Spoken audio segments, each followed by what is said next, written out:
Hello everyone, welcome back to another lesson. So today, before we directly plunge into the lesson, let us first have a look here. Last time we discussed indirect and direct speech, so let us find which speech this one, all right, this one is. So is it direct or is it indirect? Anita, I got 100 in school today. So who's I here? I here is Anita, and because this is a dialogue, we know that this one is direct speech. Mother, that's wonderful. What did you get 100 in? Anita, 14 maths and 16 English. So, well, this is funny, right? She didn't score 100 in one subject. Well, when she add to the marks of two different subjects, then she has 100 in total, and I'm happy that she scored 16 English. Okay. And I hope that you student will also score at least 60 in your English subject. Okay, now moving on to the lesson. Today we will read the poem called Macavity, the Mystery Cat, written by T.S. Eliot, one of the greatest modern English poet from America. So you see a picture here of a cat, right? Do you think that this one is an ordinary cat? What do you guess from the attire, from the clothes and custom that the cat has worn? Yes, a hat here, an overcoat here, boots here. So do you really think that this one is an ordinary cat? Well, I don't think so, right? So let's find out. And before that, here's a question, a simple question, which says that do you have a cat, pet cat, and have you noticed about anything mysterious about it? Well, it's not easy to say that every cat is mysterious, but Macavity is for sure one.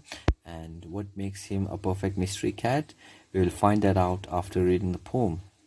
So Macavity is the name of the cat here who is mysterious.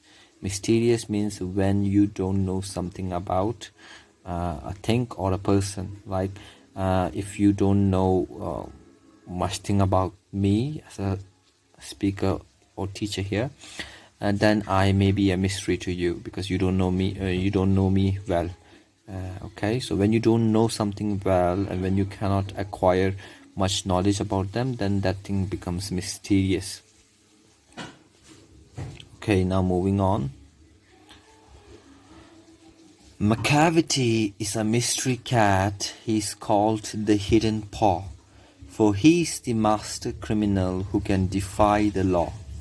He's the bafflement of Scotland Yard, the Flying Scots' despair, for when they reach the scene of crime, Macavity is not there. So the words are quite simple. So we're talking about mystery cat whose name is Macavity, and he's also called as Hidden Paw. So paw is, in simple word, like the hand of animals like dogs and cats. So he's known by the paw, which steals things, which commit crime. Okay, and for he's the master criminal. So who is Macavity? Macavity is a criminal, not just a simple one, but a master criminal who can defy law. Defy means who can deny and disobey, who doesn't follow rules and laws.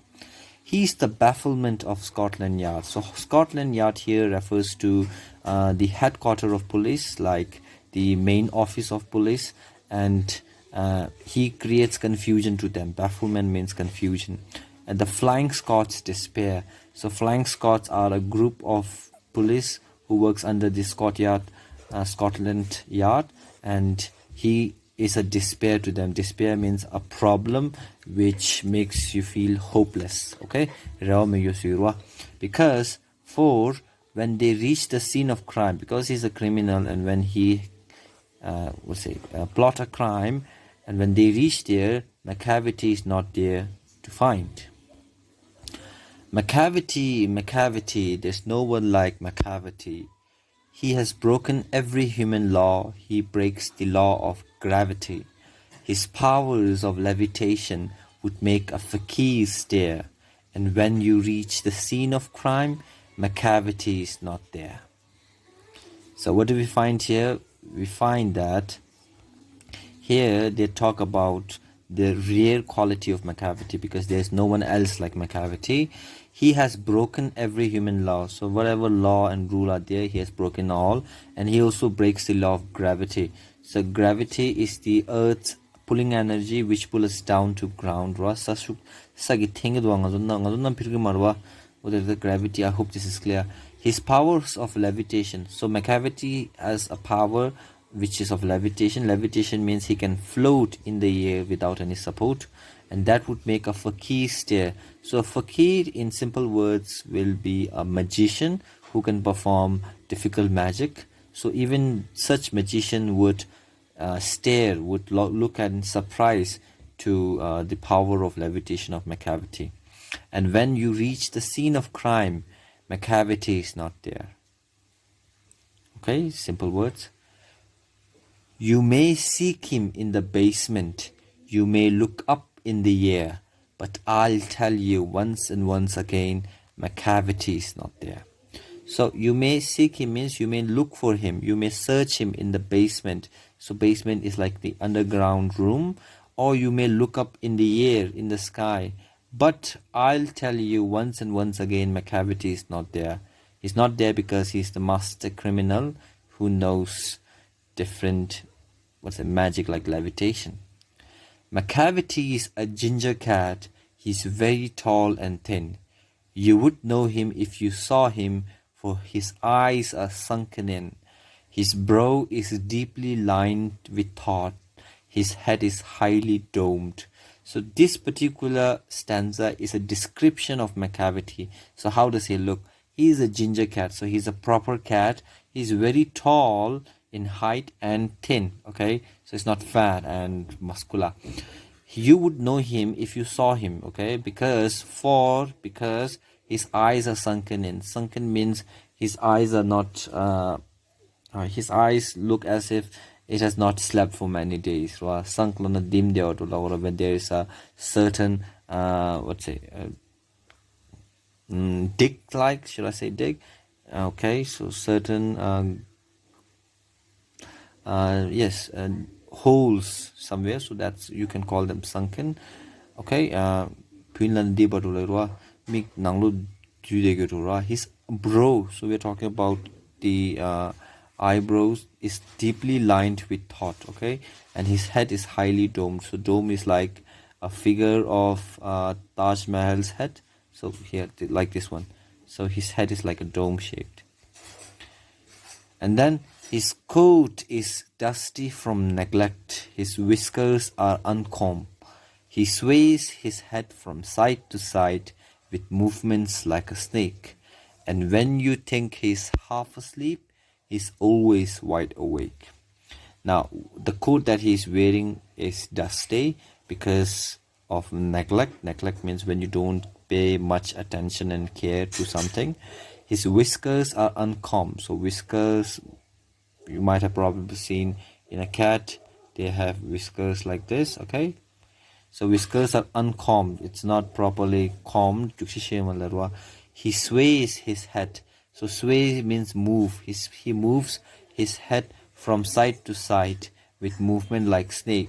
So sway does not only mean move, it means when you move and when you try to control someone like a snake movement. Okay, and when you think he's half asleep, when you think that he's in sleep, he's wide awake. He's not asleep, he's properly awake and aware about the certain the situation going around. Macavity, there's no one like Macavity, for he is a fiend in feline shape, a monster of depravity.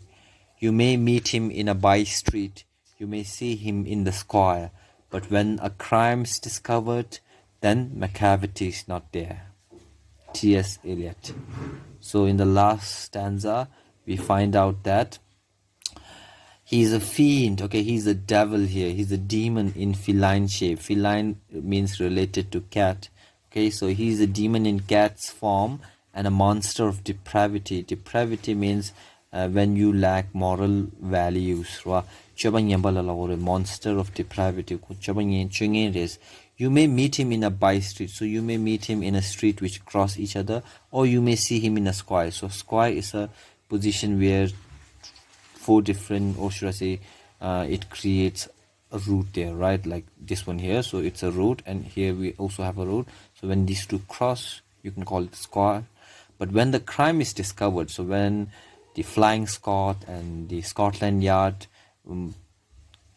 get into the crime scene, when it is discovered, then you see, what do you see? You see that Macavity is not there.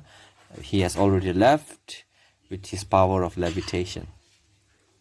So we discussed few words here, and these are few words. So defy means disobey or resist openly. So you're not doing it silently or secretly, you're openly saying no to something, okay, some rule. Resist, you're not accepting it.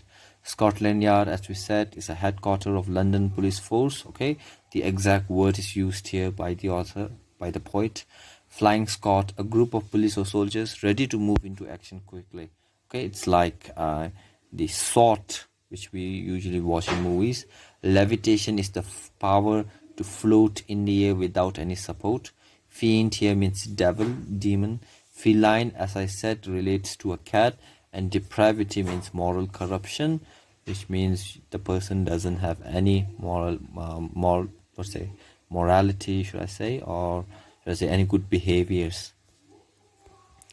We have some questions here. Let us read each question, okay? So the first question is, read the first stanza and think, is Macavity a cat really? Think about it, right? Do you really think that T.S. Eliot simply talk about a common cat, an ordinary cat? Okay, if not, who can Macavity be? If you don't think that Macavity is just a cat, then who can it be, right? Is it a real criminal who knows how to defy law, who knows different kind of trick and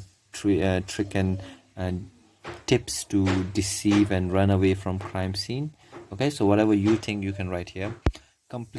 Complete the following sentences. A master criminal is one who... What? A master criminal is one who doesn't leave any evidence behind. So that's what I think. The Scotland Yard means the police headquarters is baffled. They are confused because Macavity is always missing whenever a crime scene take place, okay, which is made by him, probably. And then because Macavity moves much faster than them, so what should we put here? So we talk about a group of Scotland Yard which moves very fast, and that were Flying Scot. So Flying Scot were in despair because Macavity moves much faster than them, right? Despair means hopeless. They were hopeless because whenever they tried to move fast, Macavity moves much faster than them. A cat, I'm sure, could walk on a cloud without coming through. Okay, Jules Verne. Which law is Macavity breaking in the light of comment above? Okay, so a cat could walk on a cloud. So Jules Verne have said that. So which law is he breaking? We talk about Macavity breaking the law of gravity. So when someone can walk freely in the air, they are openly resisting the law of gravity. Then the rest of it, I want you to do it on your own. Okay, you can pause the video, think of the answers, because it's taking a lot then if I start reading each of the words here. So in short, I think all of you have understood this poem properly. If you try to read it by yourself now, it would be more easy. And one thing that will help you a lot is when you read a poem, try to read it like a song, okay? Because poems normally have rhythm and rhyme in it, and this one is all actually a very lyrical poem, a poem which has music in it. So try to read it with certain music and rhythm. So that's it for now, and in case you have any query related to this, then you can leave a message and ask. Thank you.